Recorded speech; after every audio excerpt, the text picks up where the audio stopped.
നമസ്കാരം. KCN വാർത്തകളിലേക്ക് സ്വാഗതം. പ്രധാന വാർത്തകൾ.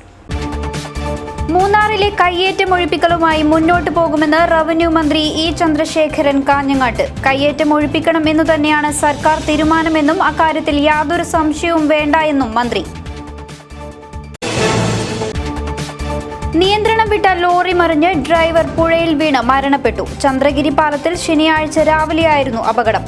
കൂടെയുണ്ടായിരുന്ന നാസറിന്റെ ബന്ധു ഹാരിസ് പരിക്കുകളോടെ രക്ഷപ്പെട്ടു. കൊല്ലപ്പെട്ട ഡിവൈഎഫ്ഐ പ്രവർത്തകൻ ഭാസ്കര കുമ്പളയുടെ അനുസ്മരണം സംഘടിപ്പിച്ചു. യോഗത്തിൽ പി ജയരാജനടക്കം നിരവധി പ്രമുഖർ പങ്കാളികളായി. വാട്ടർ അതോറിറ്റിക്ക് കീഴെ ശേഷിക്കുന്നത് വിരലിലെണ്ണാവുന്ന ദിനങ്ങൾ കൂടി വിതരണം ചെയ്യാനുള്ള വെള്ളം. മഴയെത്താൻ വൈകുന്നതോടെ ജില്ല പൂർണ്ണ വരൾച്ചയിലേക്ക്.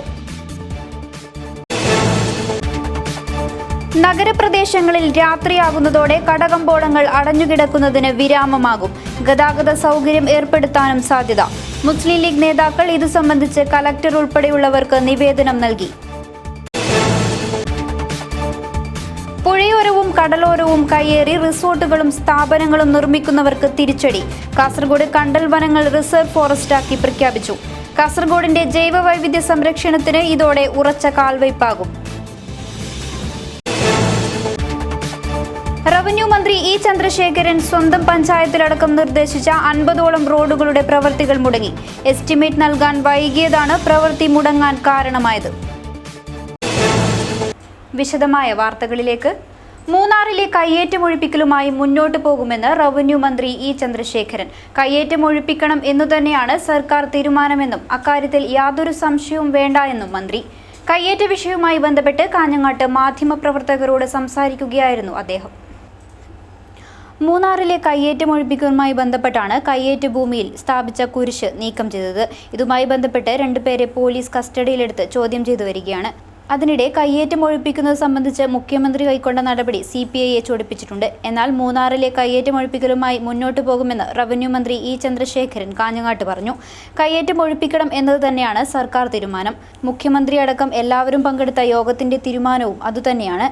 അക്കാര്യത്തിൽ ആർക്കും സംശയം വേണ്ടെന്നും ഇനി കുരിശ് പൊളിക്കേണ്ടി വന്നെങ്കിലോ എന്ന ചോദ്യത്തിന് അതപ്പോൾ ആലോചിക്കാമെന്നും മന്ത്രി പറഞ്ഞു.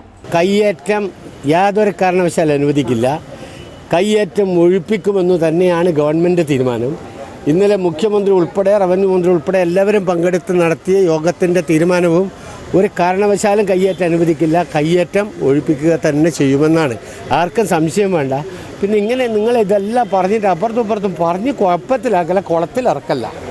ഇന്നലെ CPIയുടെ ഇടുക്കി ജില്ലാ സെക്രട്ടറി പറഞ്ഞത് ഇന്നലത്തെ മീറ്റിംഗ് കയ്യേറ്റക്കാർക്ക് ചെറിയൊരു ഊർജ്ജം നൽകും. അതെ, അദ്ദേഹത്തിൻ്റെ അഭിപ്രായം പറഞ്ഞത് അദ്ദേഹം പറയട്ടെ. ഞാൻ എന്തിനാണ് അതിനൊക്കെ പ്രതികരിക്കുന്നത്?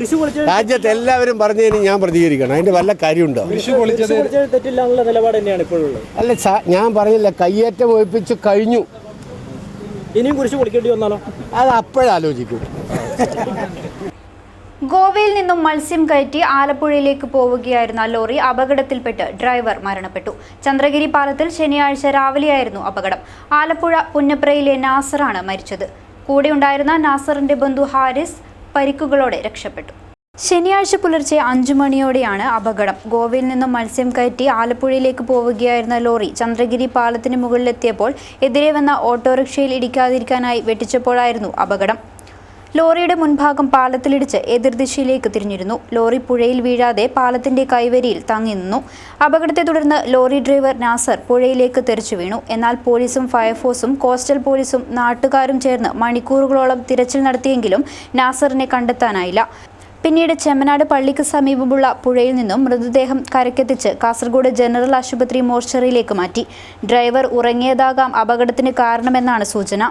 പരേതനായ മുഹമ്മദ് കുട്ടി ഖദീജ ദമ്പതികളുടെ മകനാണ് നാസർ.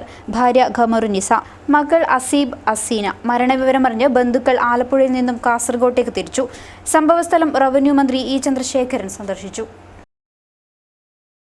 ഡിവൈഎഫ്ഐ ജില്ലാ എക്സിക്യൂട്ടീവ് അംഗവും കുമ്പള ബ്ലോക്ക് സെക്രട്ടറിയും CPIM കുമ്പള ഏരിയ കമ്മിറ്റി അംഗവുമായ ഭാസ്കര കുമ്പള രക്തസാക്ഷിത്വം വരിച്ചിട്ട് 20 വർഷം തികഞ്ഞു. കുമ്പളയിൽ അനുസ്മരണ യോഗം സംഘടിപ്പിച്ചു. യോഗത്തിൽ CPM കണ്ണൂർ ജില്ലാ സെക്രട്ടറി പി ജയരാജനടക്കം നിരവധി പേർ പങ്കെടുത്തു. ഡിവൈഎഫ്ഐ ജില്ലാ എക്സിക്യൂട്ടീവ് അംഗവും കുമ്പള ബ്ലോക്ക് സെക്രട്ടറിയും CPIM കുമ്പള ഏരിയ കമ്മിറ്റി അംഗവുമായിരുന്ന ഭാസ്കര കുമ്പള രക്തസാക്ഷിത്വം വരിച്ചിട്ട് 20 വർഷം തികയുന്നു. വർഗീയ ഫാസിസത്തിനും തീവ്രവാദത്തിനുമെതിരെ പോരാടുന്ന ജനലക്ഷങ്ങളുടെ പ്രചോദനമാണ് ഇന്നും ഭാസ്കര കുമ്പള. ഭാസ്കര കുമ്പളയുടെ അനുസ്മരണത്തോട് അനുബന്ധിച്ച് നടന്ന റാലി മാവിലക്കട്ടയിൽ നിന്നും ആരംഭിച്ച് കുമ്പളയിൽ അവസാനിച്ചു. യോഗത്തിൽ CPM കണ്ണൂർ ജില്ലാ സെക്രട്ടറി P. ജയരാജൻ സംസാരിച്ചു. ഈ തുളുനാട് മേഖലയിൽ CPIM ശക്തിപ്പെട്ടുകൂടാ. ആ പ്രസ്ഥാനത്തിലേക്ക് ഭാസ്കരയെ പോലെയുള്ള യുവാക്കൾ കടന്നു വന്നുകൂടാ. അങ്ങനെ ഈ മേഖലയിൽ തങ്ങളുടെ സർവാധിപത്യം ചോദ്യം ചെയ്യാനുള്ള ആളുകൾ ഉണ്ടായിക്കൂടാ. ഈ അടിസ്ഥാനത്തിലാണ് RSSന്റെ കാട്ടാളന്മാർ സഖാവ് ഭാസ്കരയെ നിഷ്ഠൂരമായിട്ട് വെട്ടിക്കൊന്നത്. ഇടതുപക്ഷ പ്രസ്ഥാനത്തെ, യുവജന പ്രസ്ഥാനത്തെ, കമ്മ്യൂണിസ്റ്റ് പ്രസ്ഥാനത്തെ തകർക്കുക എന്നുള്ള ഉദ്ദേശത്തോടു കൂടിയാണ് ഈ ഹീനമായിട്ടുള്ള ആക്രമണം സംഘപരിവാരം ആസൂത്രണം ചെയ്തത്. ആ ആക്രമണങ്ങൾ അവസാനിക്കുകയല്ല ചെയ്യുന്നത്, അത് തുറന്നുകൊണ്ടിരിക്കുകയാണ്. പരിപാടിയിൽ സതീഷ് ചന്ദ്രൻ, CH കുഞ്ഞമ്പു, മുഹമ്മദ് ഹനീഫ തുടങ്ങി നിരവധി പ്രമുഖർ പങ്കെടുത്തു. നേരത്തെ നേതാക്കൾ മദ്രസ അധ്യാപകൻ റിയാസ് മൗലവി മരണപ്പെട്ട സ്ഥലം സന്ദർശിച്ചു.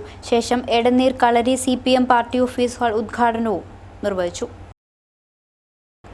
മഴ തീർത്തും പെയ്യാതായതോടെ ജില്ല പൂർണ്ണ വരൾച്ചയിലേക്ക്. വിരലിലെണ്ണാവുന്ന ദിനങ്ങൾ കൂടി വിതരണം ചെയ്യാനുള്ള വെള്ളമാണ് വാട്ടർ അതോറിറ്റിക്ക് കീഴെ ശേഷിക്കുന്നത്.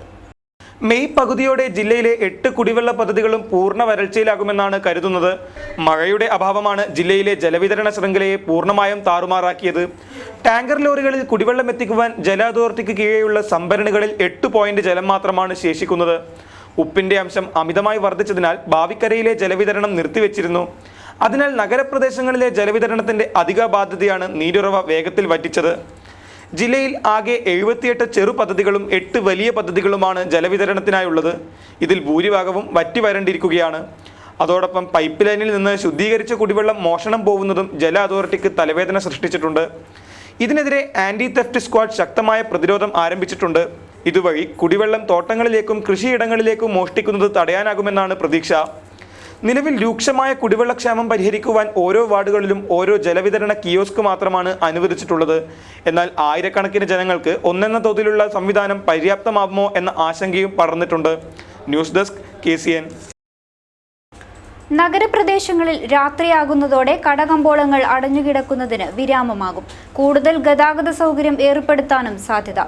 ഇതു സംബന്ധിച്ച് മുസ്ലിം ലീഗ് നേതാക്കൾ കലക്ടർക്കും നഗരസഭാ അധ്യക്ഷനും നിവേദനം നൽകി. രാത്രികാലമായാൽ നഗരത്തിലെ പ്രധാന കാഴ്ചയാണ് നിരത്തിലെ അടച്ചിട്ട കടകൾ. രാത്രിയിൽ നഗരത്തിലെത്തുന്ന യാത്രികരെ സംബന്ധിച്ചിടത്തോളം ദുരിത കാഴ്ചയാണിത്.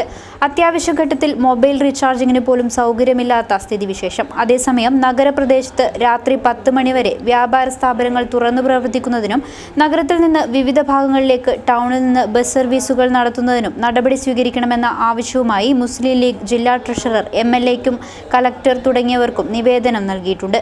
എന്നാൽ ജില്ലാ ആസ്ഥാനമായ കാസർഗോഡ് നഗരപ്രദേശത്ത് നിലവിൽ രാത്രി 8 മണിയോടെ വ്യാപാര സ്ഥാപനങ്ങൾ അടച്ചിടുന്ന അവസ്ഥാവിശേഷമാണ് കാണുന്നത്. മാത്രമല്ല, ഗതാഗത സൗകര്യത്തിന്റെ കാര്യവും ഇങ്ങനെ തന്നെ. നിരത്തിൽ വാഹനം പൂർണ്ണമായും നിലയ്ക്കുന്ന അവസ്ഥയാണ് രാത്രികാലമായാൽ കണ്ടുവരുന്നത്. കാസർഗോഡ് മാത്രം കാണുന്ന ദുരവസ്ഥയാണിത്. കാസർഗോഡിന്റെ പരിസര പ്രദേശങ്ങളിലുണ്ടാകുന്ന സംഭവങ്ങളുടെ പേരിൽ ഭീകരാന്തരീക്ഷം സൃഷ്ടിക്കുകയും അനാവശ്യ വാഹന പരിശോധന ഉൾപ്പെടെയുള്ള കാര്യങ്ങൾ നേരത്തെയുള്ള കടയടപ്പിനും ജനങ്ങളുടെ ഒഴിഞ്ഞുപോക്കിനും സാധ്യത കൂട്ടുകയാണ്. എന്നാൽ നഗരത്തിലെ കടകമ്പോളങ്ങളും വാഹനങ്ങളും രാത്രി 10 മണിവരെ തുറന്നു പ്രവർത്തിപ്പിക്കണമെന്ന ആവശ്യവുമായി വിവിധ സംഘടനകളുടെയും ബസ് ഉടമ സംഘടനാ പ്രതിനിധി തുടങ്ങിയവരുടെയും യോഗം ചേരണമെന്ന ആവശ്യവും ഉയർന്നിട്ടുണ്ട്. ചെറിയ നഗരങ്ങളിലും മറ്റ് ഉൾപ്രദേശങ്ങളിലും രാത്രി വൈകുവോളം കടകമ്പോളങ്ങൾ തുറന്നു പ്രവർത്തിക്കുകയും വാഹനഗതാഗതം തുടരുകയും ചെയ്യുമ്പോൾ കാസർഗോഡ് നഗരം സന്ധ്യയോടെ ഇരുളടയുകയാണ്. വ്യാപാര സ്ഥാപനങ്ങൾക്കുൾപ്പെടെ വൻ സാമ്പത്തിക നഷ്ടമായിരിക്കും ഇതുമൂലം ഉണ്ടാവുക. News desk KCN. പുഴയോരവും കടലോരവും കയ്യേറി റിസോർട്ടുകളും സ്ഥാപനങ്ങളും നിർമ്മിക്കുന്നവർക്ക് തിരിച്ചടിയേകി കാസർഗോഡ് കണ്ടൽ വനങ്ങൾ റിസർവ് ഫോറസ്റ്റായി പ്രഖ്യാപിച്ചു.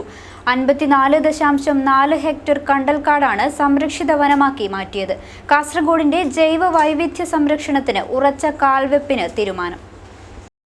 മഞ്ചേശ്വരം, കാസർഗോഡ് താലൂക്കുകളിൽപ്പെട്ട 54.4 ഹെക്ടർ വനമാണ് റിസർവ് വനമായി പ്രഖ്യാപിച്ചത്. ചന്ദ്രഗിരി പുഴയുടെ സമീപമാണ് കാസർഗോഡ് വില്ലേജിലെ കണ്ടൽക്കാടുകൾ. നഗരസഭയ്ക്ക് കീഴെയാണ് ഈ പ്രദേശങ്ങൾ. ഷിറിയ മൊഗ്രാൽ മേഖലയിലെ 10 ഏക്കർ കൂടി കണ്ടൽ വനങ്ങൾ സംരക്ഷിത വനമാക്കി മാറ്റുവാനുള്ള നടപടികൾ നടന്നുവരികയാണ്. റിസർവ് വനത്തിന് ബാധകമായ എല്ലാ നിയമങ്ങളും ഇനി കണ്ടൽ മേഖലയ്ക്കും ബാധകമാണ്. നാശനഷ്ടം വരുത്തുകയോ കയ്യേറുകയോ ചെയ്യുന്നവർക്ക് 1 മുതൽ 3 വർഷം വരെ തടവും പിഴയും ലഭിക്കും. കയ്യേറാൻ ഉപയോഗിച്ച ഉപകരണങ്ങൾ പിടിച്ചെടുക്കുകയും ചെയ്യും. കാസർഗോഡ് വനം വകുപ്പിന്റെ 1 വർഷത്തെ ശ്രമമാണ് ഇതോടെ സഫലമാകുന്നത്. AP ഇംതിയാസ് ജില്ലാ വനപാലകനായിരിക്കെയാണ് നടപടികൾ ആരംഭിച്ചത്. ജൈവവൈവിധ്യ സംരക്ഷണത്തിൽ ഏറെ പ്രാധാന്യമുള്ളവയാണ് കണ്ടൽ വനങ്ങൾ. 7 വർഷം കൊണ്ട് 63.34 ഹെക്ടർ പ്രദേശത്ത് വനം വകുപ്പ് കണ്ടൽ വനങ്ങൾ വെച്ചുപിടിപ്പിച്ചിട്ടുണ്ട്. News desk KCN. പ്രകൃതിക്ഷോഭം, കാലവർഷക്കെടുതി, ദുരിതാശ്വാസം എന്നിവയിൽ ഉൾപ്പെടുത്തി അറ്റകുറ്റപ്പണി ചെയ്യുന്നതിനായി റവന്യൂ മന്ത്രി ഇ ചന്ദ്രശേഖരൻ സ്വന്തം പഞ്ചായത്തിലടക്കം നിർദ്ദേശിച്ച 50ഓളം റോഡുകളുടെ പ്രവൃത്തികൾ മുടങ്ങി. ബ്ലോക്ക് ഡെവലപ്മെന്റ് ഓഫീസർമാർ എസ്റ്റിമേറ്റ് നൽകാൻ വൈകിയതാണ് പ്രവൃത്തി മുടങ്ങാൻ തടസ്സമായത്. കഴിഞ്ഞ സർക്കാർ അനുവദിച്ചതടക്കമുള്ള പ്രവൃത്തികളാണ് മുടങ്ങിക്കിടക്കുന്നത്. നിർവഹണ ഉദ്യോഗസ്ഥരായ ബ്ലോക്ക് ഡെവലപ്മെന്റ് ഓഫീസർമാർ എസ്റ്റിമേറ്റ് നൽകാൻ വൈകിയതാണ് പ്രവൃത്തി തുടങ്ങുന്നതിന് തടസ്സമായത്. പ്രവൃത്തികൾക്കായി മന്ത്രി ഭരണാനുമതി നൽകി 2 മാസത്തിനുള്ളിൽ എസ്റ്റിമേറ്റ് നൽകിയാൽ മാത്രമേ പ്രവൃത്തി തുടങ്ങുന്നതിനുള്ള അനുമതി കളക്ടർക്ക് നൽകാനാവൂ. 2 വർഷത്തിനുള്ളിൽ പണി പൂർത്തീകരിക്കുകയും വേണം. എസ്റ്റിമേറ്റ് തയ്യാറാക്കി നൽകാൻ വൈകിയതിനാലാണ് ഇപ്പോൾ പ്രവൃത്തി മുടങ്ങിക്കിടക്കുന്നത്. എന്നാൽ നിലവിൽ എസ്റ്റിമേറ്റ് തയ്യാറാക്കി നൽകിയതായി ബ്ലോക്ക് പഞ്ചായത്ത് അധികൃതർ അവകാശപ്പെട്ടെങ്കിലും യഥാസമയം എസ്റ്റിമേറ്റ് നൽകാത്തതിനെ തുടർന്നുള്ള പ്രവൃത്തികളുടെ അനുമതിക്കായി പ്രിൻസിപ്പൽ സെക്രട്ടറിക്ക് കഴിഞ്ഞ മാസം കലക്ടറേറ്റിൽ നിന്ന് നൽകിയ പട്ടികയിലും ഈ റോഡുകളില്ല. ഭരണാനുമതി ലഭിച്ച് 2 മാസത്തിനുള്ളിൽ സമർപ്പിക്കാത്ത ഒരു പ്രവൃത്തിക്കും കലക്ടർ അനുമതി നൽകിയിട്ടില്ല. ഇതിലേറെയും കാറടുക്ക ബ്ലോക്കിലാണ്. തദ്ദേശ സ്വയംഭരണ സ്ഥാപനങ്ങളിൽ എഞ്ചിനീയറിംഗ് വിഭാഗത്തിൽ വേണ്ടത്ര ജീവനക്കാരില്ലാത്തതും അമിത ജോലിഭാരവുമാണ് റിപ്പോർട്ട് തയ്യാറാക്കുന്നതിന് കാലതാമസം നേരിടുവാൻ കാരണമായതെന്ന് വിശദീകരണമുണ്ട്. എന്നാൽ ചില ഉദ്യോഗസ്ഥരുടെ അനാസ്ഥയും ഇതിന് പിന്നിലുണ്ടെന്ന ആരോപണവും ഉയർന്നിട്ടുണ്ട്. അതേസമയം എസ്റ്റിമേറ്റ് സമർപ്പിക്കുന്നതിൽ കാലതാമസമുണ്ടായത് മാപ്പാക്കി പ്രവർത്തനാനുമതി നൽകാൻ ഭരണകൂടത്തോട് ആവശ്യപ്പെട്ടതായി നിർവഹണ ഉദ്യോഗസ്ഥർ പറഞ്ഞു. News desk KCN. വൈദ്യുത ചാർജ് വർധനയ്ക്കെതിരെ BJP കാസർഗോഡ് മണ്ഡലം കമ്മിറ്റിയുടെ പ്രതിഷേധ മാർച്ച്. KSEB ഓഫീസിലേക്ക് നടത്തിയ march state vice president Prameela C. Naik ഉദ്ഘാടനം ചെയ്തു. ഭാരതീയ ജനതാ പാർട്ടി കാസർഗോഡ് മണ്ഡലം കമ്മിറ്റിയുടെ നേതൃത്വത്തിൽ വൈദ്യുത ചാർജ് വർധനയ്ക്കെതിരെ KSEB ഓഫീസിലേക്ക് മാർച്ച് സംഘടിപ്പിച്ചു.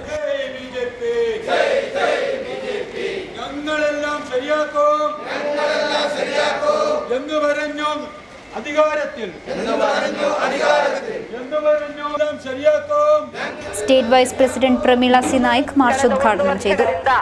ಈ ಕೇರಳದ ಜನತೆಗೆ ಏನೆಲ್ಲ ಕೊಟ್ಟಿದೆ ಅಂತ ಹೇಳಿದ್ರೆ ನಾವೆಲ್ಲರೂ ನೋಡ್ತಿರುವ ಹಾಗೆ ಇಲ್ಲಿಯ ಮಹಿಳೆಯರಾಗ್ಲಿ ಮಕ್ಕಳಾಗ್ಲಿ ಅಕ್ರಮಗಳಿಂದ ತುಂಬಿ ತುಳುಕ್ತಿರುವಂತ ಈ ಸಂದರ್ಭದಲ್ಲಿ ಇವತ್ತು ಈ ಒಂದು ಧರಣಿಯನ್ನು ಮಾಡಲಿಕ್ಕೆ ಕಾರಣವಾದಂತಹ ವಿಷಯ ಅಂತ ಹೇಳಿದ್ರೆ ಇಲ್ಲಿಯ ಸರ್ಕಾರ ಕೇರಳದ ಜನತೆಗೆ ವಿದ್ಯುತ್ ಬೆಲೆ ಏರಿಸಿ ಒಂದು ಆಘಾತವನ್ನು ಕೊಟ್ಟಿದೆ. ಅದು ಮಾತ್ರವಲ್ಲ, ಇಲ್ಲಿ ಜನಸಾಮಾನ್ಯರಿಗೆ ಜೀವನ ನಡೆಸಲಿಕ್ಕೆ ಸಾಧ್ಯವಾಗದ ರೀತಿಯ ಕ್ರಮಗಳನ್ನು ಕೈಗೊಳ್ಳುತ್ತಿರುವ ಸಂದರ್ಭದಲ್ಲಿ ಭಾರತೀಯ ಜನತಾ ಪಕ್ಷವು ಕೇರಳದ ಎಲ್ಲ ಮಂಡಲಗಳಲ್ಲಿ ಇವತ್ತು ಈ ರೀತಿಯ ಧರಣಿಯನ್ನು ಮಾಡ್ತಾ ಇದೆ.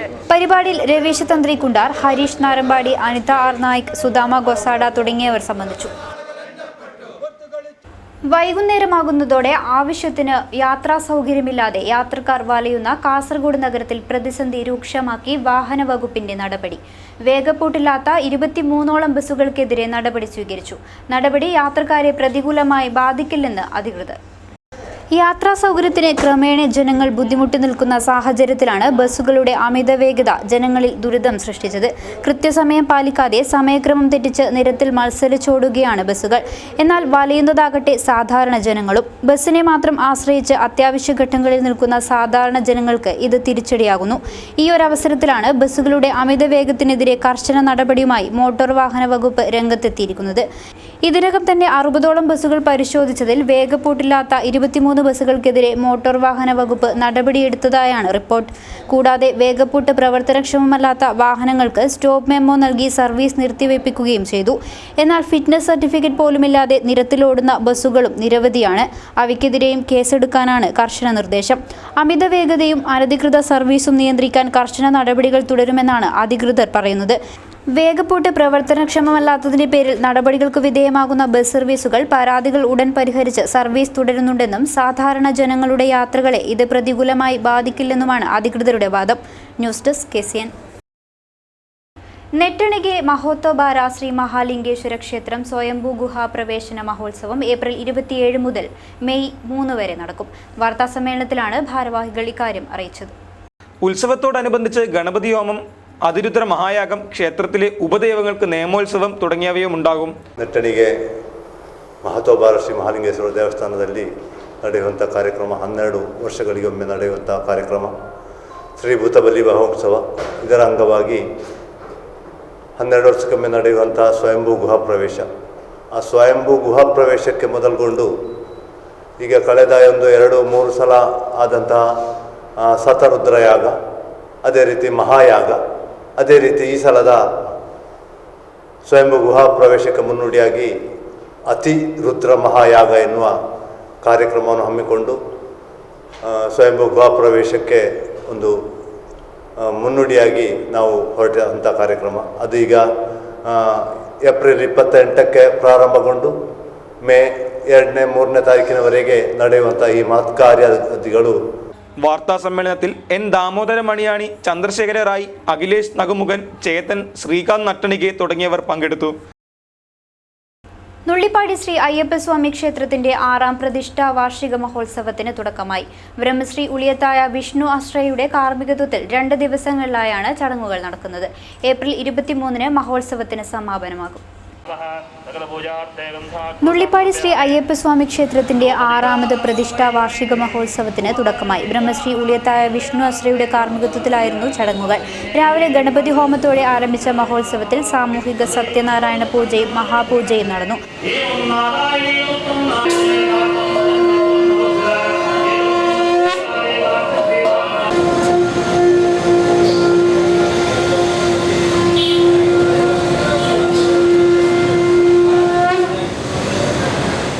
തുടർന്ന് വിവിധ സാംസ്കാരിക പരിപാടികളും അരങ്ങേറി. 2 ദിവസങ്ങളിലായി നടക്കുന്ന ഉത്സവത്തിന് 23-ന് സമാപനമാകും. നിരവധി ഭക്തജനങ്ങളാണ് പൂജയിൽ പങ്കെടുക്കാനെത്തിയത്. ചെറുവത്തൂരിലെ ഫിർദൌസിയ കൾച്ചറൽ സെന്റർ പ്രവർത്തകർക്ക് ഈ വേനൽക്കാലത്ത് വിശ്രമമില്ല. കുടിവെള്ളക്ഷാമം നേരിടുന്ന പ്രദേശങ്ങളിൽ കുടിവെള്ളം എത്തിക്കുന്ന ദൗത്യം ഇവർ തുടർന്നുകൊണ്ടിരിക്കുന്നു. മുമ്പെങ്ങുമില്ലാത്ത വിധം കൊടും വരൾച്ചയിലേക്ക് നമ്മുടെ നാടും എത്തിച്ചേർന്നപ്പോൾ ആശ്വാസവുമായി ഇത്തവണയും Firdousia cultural centre and charitable trust. Cheruvathur ഗ്രാമപഞ്ചായത്തിന്റെ പടിഞ്ഞാറൻ മേഖലകളായ അച്ചാന്തുരുത്തി, പതിക്കാൽ, കാവുഞ്ചിറ, കൈതക്കാട്, പൊള്ളയിൽ തുടങ്ങിയ പ്രദേശങ്ങളിലാണ് ഫിർദൌസിയയുടെ പ്രവർത്തകർ ദിവസേന വെള്ളമെത്തിക്കുന്നത്. 850 കുട്ടികളുള്ള അച്ചാന്തുരുത്തി രാജാസ് UP സ്കൂളിൽ ഉച്ചഭക്ഷണം പാകം ചെയ്യാനുള്ള വെള്ളവും ഇവരാണ് നൽകുന്നത്. കഴിഞ്ഞ വർഷത്തിൽ റമദാൻ മാസത്തിലടക്കം കുടിവെള്ളം വിതരണം ചെയ്ത് ശ്രദ്ധേയരായ സംഘടനയാണ് ഫിർദൌസിയ. കഴിഞ്ഞ 15 ദിവസങ്ങളിൽ ഒരു പ്രാവശ്യമാണ് ഈ പ്രദേശങ്ങളിൽ പഞ്ചായത്ത് അധികൃതരുടെ കുടിവെള്ളം എത്തിയത്. ഈ ഘട്ടത്തിൽ ആയിരക്കണക്കിന് കുടുംബങ്ങൾക്കും പഞ്ചായത്ത് അധികൃതർക്കും വലിയ ആശ്വാസമാണ് ഫിർദൌസിയയുടെ കുടിവെള്ള വിതരണം. വ്യത്യസ്ത പ്രദേശങ്ങളിൽ നിന്നാണ് വിതരണത്തിനായി കുടിവെള്ളം ശേഖരിക്കുന്നത്. സൗജന്യ റേഷൻ പദ്ധതി, വെളിച്ചം പദ്ധതി എന്നിവയടക്കം നിരവധി ജീവകാരുണ്യ പ്രവർത്തനങ്ങളിലൂടെ ചെറിയ കാലയളവിനുള്ളിൽ തന്നെ ശ്രദ്ധേയമായ സംഘടനയാണ് Firdousia cultural centre and charitable trust. ഇന്നത്തെ കാലഘട്ടത്തിൽ കേവലം മൊബൈൽ ആപ്ലിക്കേഷനിൽ ഇപ്പോൾ വാട്സപ്പിലും ഫേസ്ബുക്കിലൊക്കെ സമയം കളയുന്ന ഒരു ന്യൂ ജനറേഷനിൽ ഒരു സാമൂഹിക പ്രതിബദ്ധത ഉയർത്തുന്ന ഇത്തരം സൽപ്രവൃത്തികളിൽ ഫിർദൌസിയയുടെ ചുറുചുറുക്കുള്ള യുവത്വമുള്ള പ്രവർത്തകരാണ് ഇതിന് മുന്നിട്ടിറങ്ങിയിരിക്കുന്നത്. മാർച്ച് 22-ന് അന്താരാഷ്ട്ര ജലദിനത്തോടനുബന്ധിച്ച് ജലം അമൂല്യമാണ്, അത് പാഴാക്കരുത് എന്ന മുദ്രാവാക്യവുമായി പുറത്തിറക്കിയ ലഘുലേഖ പഞ്ചായത്തിലെ വീടുകളിലും സ്കൂളുകളിലും വിതരണം ചെയ്തു. Cultural centre president Riyas Nellikkal, രക്ഷാധികാരികളായ മുഹമ്മദ് കുഞ്ഞി ഹാജി, ഷെരീഫ് MP, പ്രവർത്തകരായ ഖാദർ, ശുഹൈബ്, മൊയ്തീൻ, അറഫാത്ത് തുടങ്ങിയവരുടെ നേതൃത്വത്തിലാണ് കുടിവെള്ള വിതരണ പ്രവർത്തനം ഏകീകരിക്കുന്നത്. മാവുങ്കാൽ ടൗണിന് സമീപത്തെ കൂറ്റൻ വാട്ടർ ടാങ്ക് അപകടാവസ്ഥയിൽ. അപകടം ഭയന്ന് കഴിയുകയാണ് പ്രദേശവാസികൾ. പുതിയ വാട്ടർ ടാങ്ക് നിർമ്മിക്കാൻ ഗവൺമെന്റിലേക്ക് എസ്റ്റിമേറ്റ് തയ്യാറാക്കി സമർപ്പിച്ചിട്ടും തുടർ നടപടികളൊന്നും ഇല്ലാത്തത് നാട്ടുകാരിൽ വൻ പ്രതിഷേധത്തിന് ഇടയാക്കിയിട്ടുണ്ട്. 40 വർഷം പഴക്കമുള്ള മാവുങ്കാലിലെ വാട്ടർ ടാങ്ക് ഇപ്പോൾ മാവുങ്കാൽ നിവാസികളുടെ പേടി സ്വപ്നമാണ്. ഏത് നിമിഷവും തകർന്നു വീഴാറായ അവസ്ഥയിലുള്ള വാട്ടർ ടാങ്ക് പൊളിച്ചു നീക്കാൻ അധികൃതർ ഇതുവരെയും തയ്യാറായില്ല. മാവുങ്കാൽ, വെള്ളിക്കോത്ത്, കിഴക്കുംകര പ്രദേശങ്ങളിൽ വെള്ളമെത്തിച്ചിരുന്നത് ഈ വാട്ടർ ടാങ്കിൽ നിന്നായിരുന്നു. എന്നാൽ 10 വർഷത്തോളമായി വാട്ടർ ടാങ്കിൽ നിന്നുള്ള കുടിവെള്ള വിതരണം നിലച്ചിട്ട്. വഴിയാത്രികർക്കും അടുത്തുള്ള കടകളിലെ തൊഴിലാളികൾക്കും ഭീഷണിയാവുന്ന ടാങ്ക് പൊളിച്ചു നീക്കാൻ അധികൃതർ തയ്യാറാവുന്നില്ലെന്നതാണ് നാട്ടുകാരുടെ ആക്ഷേപം. വഴിയാത്രക്കാരുണ്ട്, പിന്നെ വണ്ടി പാർക്ക് ചെയ്യുന്നുണ്ട് ഇവിടെ. എല്ലാവരും കുട്ടികളും എല്ലാവരും സ്കൂളിൽ പോകുന്ന കുട്ടികളും അല്ലെങ്കിൽ വൈകുന്നേരം ജോലി കഴിഞ്ഞ് വരുന്ന ആൾക്കാരും എല്ലാവരും ഇതുവഴിയാണ് നടന്നു പോകുന്നത്. അപ്പോൾ ഇത് ഇങ്ങനെയുള്ള ഒരു വല്ലാത്തൊരു പേടി സ്വപ്നമായിട്ടാണ് ഉള്ളത് ഇപ്പോൾ. അതേസമയം പഞ്ചായത്തിന്റെ നേതൃത്വത്തിൽ വാട്ടർ ടാങ്കിനായി സ്വകാര്യ വ്യക്തി സ്ഥലം വിട്ടു നൽകിയിട്ടുണ്ട്. എന്നാൽ വാട്ടർ ടാങ്ക് പൊളിച്ചു നീക്കാനും പുതിയത് നിർമ്മിക്കാനും വാട്ടർ അതോറിറ്റി 60 ലക്ഷത്തിന്റെ എസ്റ്റിമേറ്റ് ഗവൺമെന്റിലേക്ക് സമർപ്പിച്ചിട്ടും യാതൊരു പ്രതികരണവും ഇതുവരെ ഉണ്ടായില്ലെന്നും വാർഡ് മെമ്പർ പറയുന്നു. ഒരു വ്യക്തി 2 സെന്റ് സ്ഥലം കുറച്ച് അപ്പുറം തന്നിട്ടുണ്ട്. അതിൻ്റെ എസ്റ്റിമേറ്റ് ഇത് പൊളിക്കാനും പുതിയ കെട്ടാനും വാട്ടർ അതോറിറ്റി 60 ലക്ഷത്തിൻ്റെ എസ്റ്റിമേറ്റ് ഗവൺമെന്റിലേക്ക് സമർപ്പിച്ചു. അതിൻ്റെ യാതൊരു മറുപടി ഇതുവരെ വന്നിട്ടില്ല. അജാനൂർ പഞ്ചായത്തിന്റെ നേതൃത്വത്തിൽ നിർമ്മിക്കുന്ന ബസ് വേയുടെ നിർമ്മാണത്തിനും വാട്ടർ ടാങ്ക് പൊളിച്ചു നീക്കാത്തത് തടസ്സം സൃഷ്ടിക്കുന്നു. വെള്ളച്ചാൽ ആശ്വാസ് പാലിയേറ്റീവ് കെയർ സൊസൈറ്റിക്ക് പുതിയ ഓഫീസായി എം രാജഗോപാലൻ MLA ഉദ്ഘാടനം ചെയ്തു. സാന്ത്വന പരിചരണത്തിന് പുറമെ മറ്റ് സർക്കാർ സേവനങ്ങളും ഇവിടെ ലഭ്യമാവും. പിലിക്കോട് പഞ്ചായത്തിലെ 3, 4, 5, 8, 9 വാർഡുകൾ കേന്ദ്രീകരിച്ച് പ്രവർത്തിക്കുന്ന സാന്ത്വന പരിചരണ കേന്ദ്രമാണ് ആശ്വാസ് പാലിയേറ്റീവ് കെയർ സൊസൈറ്റി. രോഗികൾക്കും ആശ്രിതർക്കും സമീപിക്കാവുന്ന കേന്ദ്രം എന്ന നിലയിലാണ് വെള്ളച്ചാലിലെ അക്ഷയ കേന്ദ്രത്തിന് സമീപം ഓഫീസ് തുറന്ന് പ്രവർത്തനം ആരംഭിക്കുന്നത്. എം രാജഗോപാലൻ MLA ഉദ്ഘാടനം ചെയ്തു. ആശ്വാസ് പാലിയേറ്റീവ് കെയറിന് എല്ലാ നല്ല മനസ്സുകളുടെയും സഹായം ഉണ്ടായിരിക്കുമെന്ന് ഉദ്ഘാടന പ്രസംഗത്തിൽ MLA പറഞ്ഞു. സാന്ത്വന വാക്കുകളോട് ആശ്വസിപ്പിക്കാൻ എല്ലാം നമുക്ക് കഴിയും. മുൻകാലങ്ങളിൽ ഇങ്ങനെയൊന്നും ആയിരുന്നില്ലല്ലോ. രോഗികളുടെ എണ്ണം വർദ്ധിച്ചിട്ടുണ്ട് പറയാം പുതിയ ജീവിത രീതിയായി ബന്ധപ്പെട്ട്. മുൻകാലങ്ങളിൽ ഒരു രോഗിയെ വേണമെങ്കിൽ നമ്മൾ ഏതെങ്കിലും ഒരു ദിവസം പോയി നോക്കും. പിന്നെ പലപ്പോഴും അങ്ങോട്ട് തിരിഞ്ഞു നോക്കാൻ പല ആളുകൾക്ക് സമയം ഉണ്ടാകാറില്ല.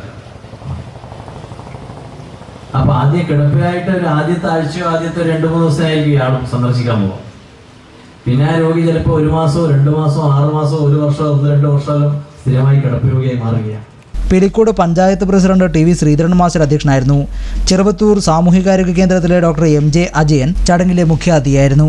ജനപ്രതിനിധികളായ K Narayanan master, P Shailaja, M Kunhiraman master, MTP Maimoonath, TP Raghavan, PV Krishnan, CPM Kodakkad local secretary PP Sukumaran, ജമാഅത്ത് സദർ ഇബ്രാഹിം കുട്ടി, സഅദനി എന്നിവർ സംസാരിച്ചു. E പത്മനാഭൻ സ്വാഗതവും N അബ്ദുൽ റസാഖ് ഹാജി നന്ദിയും പറഞ്ഞു. തദ്ദേശ സ്വയംഭരണ പൊതു സർവീസ് രൂപീകരിക്കാനുള്ള തീരുമാനം സ്വാഗതാർഹം. Kerala municipal and corporation staff union Kanhangad unit സമ്മേളനം നടന്നു. ജനകീയാസൂത്രണ പ്രവർത്തനങ്ങളെ ശക്തിപ്പെടുത്താൻ Kerala municipal and corporation staff union unit സമ്മേളനം ആഹ്വാനം ചെയ്തു. നവകേരള മിഷൻ പ്രവർത്തനങ്ങളെ കൂടുതൽ ശക്തിപ്പെടുത്താനും യോഗം തീരുമാനിച്ചു. സമ്മേളനം നഗരസഭാ ചെയർമാൻ VV രമേശൻ ഉദ്ഘാടനം ചെയ്തു. രാജേഷ് PV അധ്യക്ഷനായി. PU Sooraj, M Prashant, K Babu, A Pradeepan, A Venugopalan, P Prakashan, Mahmood Muriyanavi തുടങ്ങിയവർ സംസാരിച്ചു. പ്രധാന വാർത്തകൾ വീണ്ടും. മൂന്നാറിലെ കയ്യേറ്റം ഒഴിപ്പിക്കലുമായി മുന്നോട്ടു പോകുമെന്ന് റവന്യൂ മന്ത്രി E ചന്ദ്രശേഖരൻ കാഞ്ഞങ്ങാട്ട്. കയ്യേറ്റം ഒഴിപ്പിക്കണം എന്നു തന്നെയാണ് സർക്കാർ തീരുമാനമെന്നും അക്കാര്യത്തിൽ യാതൊരു സംശയവും വേണ്ട എന്നും മന്ത്രി. നിയന്ത്രണം വിട്ട ലോറി മറിഞ്ഞ് ഡ്രൈവർ പുഴയിൽ വീണ് മരണപ്പെട്ടു. ചന്ദ്രഗിരി പാലത്തിൽ ശനിയാഴ്ച രാവിലെയായിരുന്നു അപകടം. കൂടെയുണ്ടായിരുന്ന നാസറിന്റെ ബന്ധു ഹാരിസ് പരിക്കുകളോടെ രക്ഷപ്പെട്ടു. കൊല്ലപ്പെട്ട DYFI പ്രവർത്തകൻ ഭാസ്കര കുമ്പളയുടെ അനുസ്മരണം സംഘടിപ്പിച്ചു. യോഗത്തിൽ P ജയരാജനടക്കം നിരവധി പ്രമുഖർ പങ്കാളികളായി. വാട്ടർ അതോറിറ്റിക്ക് കീഴെ ശേഷിക്കുന്നത് വിരലിലെണ്ണാവുന്ന ദിനങ്ങൾ കൂടി വിതരണം ചെയ്യാനുള്ള വെള്ളം. മഴയെത്താൻ വൈകുന്നതോടെ ജില്ല പൂർണ്ണ വരൾച്ചയിലേക്ക്. നഗരപ്രദേശങ്ങളിൽ രാത്രിയാകുന്നതോടെ കടകമ്പോളങ്ങൾ അടഞ്ഞുകിടക്കുന്നതിന് വിരാമമാകും. ഗതാഗത സൗകര്യം ഏർപ്പെടുത്താനും സാധ്യത.